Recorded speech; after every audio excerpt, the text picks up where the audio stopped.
NTV আমাদের এই চৌহালির প্রতিনিধি, সিরাজগঞ্জের প্রতিনিধি। এই যমুনা নদীর করাল ঘাসে আমরা যে বারবার ভাঙ্গনের কবলে পড়ি, এইটার পক্ষে যাতে যমুনার নদী যাতে রক্ষা পায়, এর জন্য এনটিভি জনগণকে সচেতন করে, দেশবাসীকে সচেতন করে এবং প্রশাসনকে সচেতন করে যমুনার হাত থেকে এই চৌহালিবাসীকে রক্ষা করার জন্য। এই জন্য তাদের এই প্রচারকেও আমি আন্তরিকভাবে ধন্যবাদ জানাই। এনটিভি হচ্ছে বাংলাদেশের এমন একটি মাধ্যম, যে মাধ্যমটি স্বাধীনতা, গণতন্ত্র, সার্বভৌমত্ব এবং সাধারণ মানুষের কথা বলে। পাশাপাশি এনটিভি আমাদের এই চৌহালির প্রতিনিধি, সিরাজগঞ্জের প্রতিনিধি। এই যমুনা নদীর করাল ঘাসে আমরা যে বারবার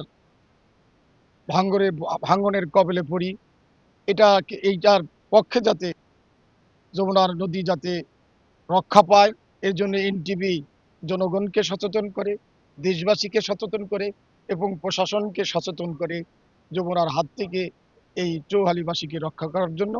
এই জন্য তাদের এই প্রচারকেও আমি আন্তরিকভাবে ধন্যবাদ জানাই এবং আশা করি এদেশের গণতন্ত্র এবং স্বাধীনতার পক্ষে এনটিভি যেভাবে কাজ করে যাচ্ছে, গণমানুষের কথা বলে যাচ্ছে, গণমানুষের আকাঙ্ক্ষা চাওয়া পাওয়া ধারণ করে গণতন্ত্রের পক্ষে এনটিভি কাজ করে যাচ্ছে।